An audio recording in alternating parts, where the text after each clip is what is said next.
Then, of course, it's cutting off. So the difference is a caseworker who presents evidence to support an order for supervision of a family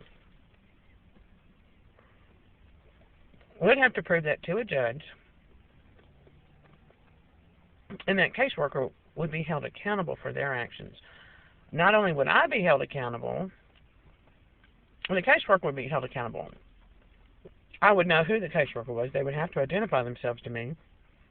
They wouldn't be able to just stand outside in the places where Jake and I are going after following us everywhere and react to us when we arrive and slap a phone to their ear and receive a call that's meant for me and my son. That's predatory behavior. That is predatory behavior. It's unprofessional, and the whole goal of it is to be deceptive and intimidating.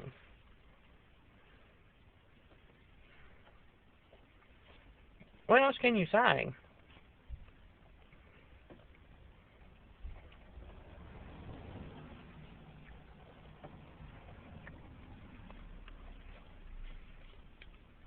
That is the problem, what's going on here.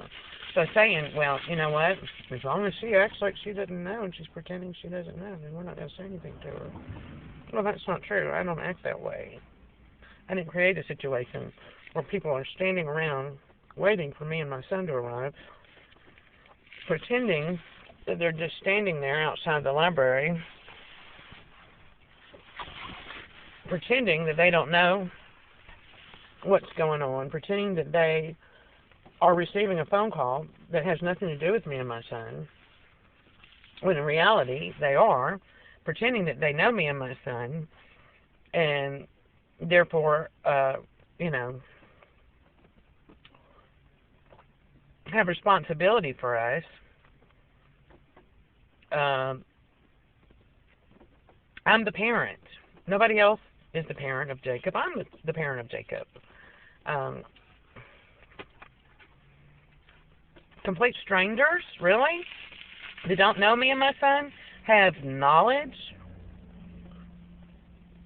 of this type of activity going on, monitoring of me and my son, who the caseworker is, who the cop is that's doing it. Really? That's a violation of our rights to privacy. Those are people that we don't know and have never met. That guy that was standing out here today, that guy that was standing out in front of the library yesterday, those are people that we have never met and don't know. Why would you call a complete stranger who doesn't know and has never met the family that you are supposed to be monitoring and ask them to stand outside a library and hold a phone to their ear so you can call them while they stand there and spy to see when the family you're monitoring arrives at the library so you can call them or they can call you and you can say that you were supervising them or that you walked them into the library or that your informant did it for you. So you tell them to stand there and do that and walk into the library at the same time Jake and I do, and that's supposed to be supervision, monitoring, invitation to testify, all of the above. And because I don't turn around and knock the guy down on his ass, I've chased these people down. I've chased them down when they've done this stuff. They've done it to us in places where we've lived, the stores we go to, where I work, and I've asked them what the hell they're doing. It's not because I'm pretending I don't know. They will not tell me.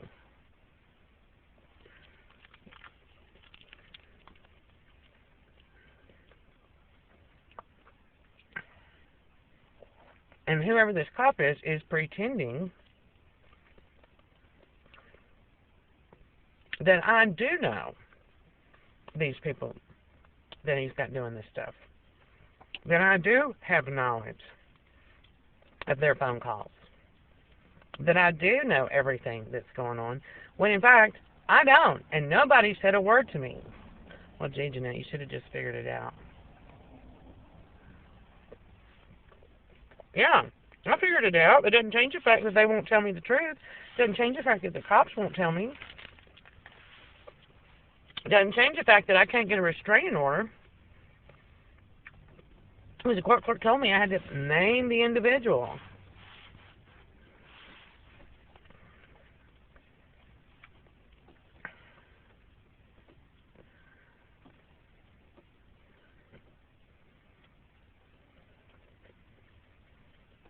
in a restraining order before they could allow me to file a restraining order. That's the reason, is to deceive me, make sure I don't know who the cop is, or caseworker, or DA's investigator. So I don't know, and I can't do anything about it. They hide from me and talk to everybody around me and everybody around Jake and falsify evidence, manufacture their evidence to support what they're saying to be true. When I've got it on video, these people are just standing out there spying on me and Jake. So Double O Dump Button can call them, and they can walk in the library at the same time Jake and I enter. And that counts as Double O Dump Button being there and supervising Jake. No, it doesn't. That's a complete stranger using his eyes and ears to perceive and his body to physically move to a point where he can spy on me and my son. That is stalking. That's somebody I don't know. Somebody my son doesn't know. That's somebody me and my son will never talk to or speak to. It's a violation of our rights to privacy, defamation of character, slander, emotional abuse, deprives us of our dignity. How are you helping somebody by doing that to them? How does that help anybody? How would that help anybody to do that? It doesn't. We might get a paycheck without having to work for a living. All you have to do is sit at a desk and make a phone call and have your snitches follow somebody around all day. That's easy money, isn't it? Got an army full of dope heads, people that don't want to work for a living, people that have a lot of time on their hands. Yeah, they can follow us around. That's what they do. While at the same time preventing me from getting housing. Why? Because I didn't get Double O Dump Button's assistance? Really? Because he didn't file the application for me and Jake, or she didn't? Because I don't even know who it is.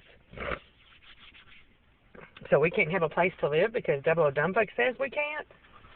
It's offering, that is supervising somebody by saying, if you don't let me do it, then you can't have it at all.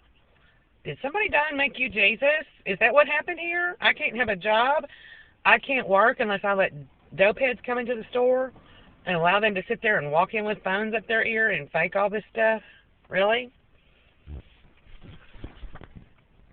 I don't get to work then? I'm saying I don't get to have a place to live?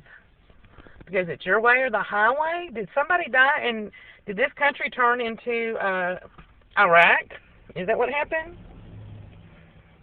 Or, or you just happen to find Saddam Hussein's techniques of controlling the population of Iraq to be so appealing. There's Lance.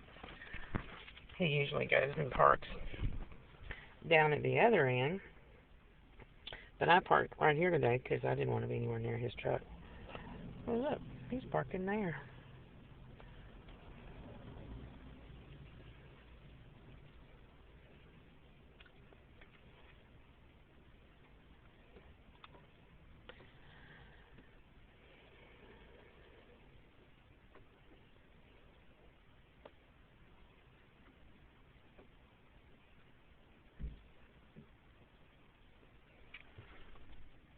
Mm-hmm.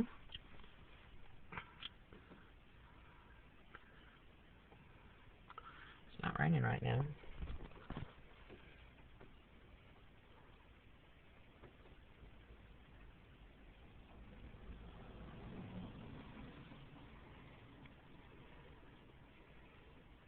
Those are nothing but excuses. That's all that is.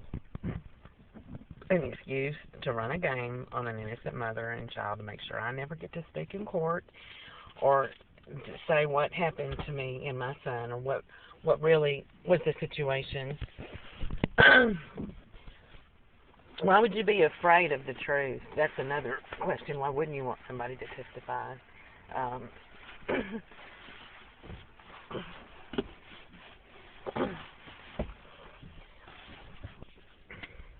You stop and think about that for a minute.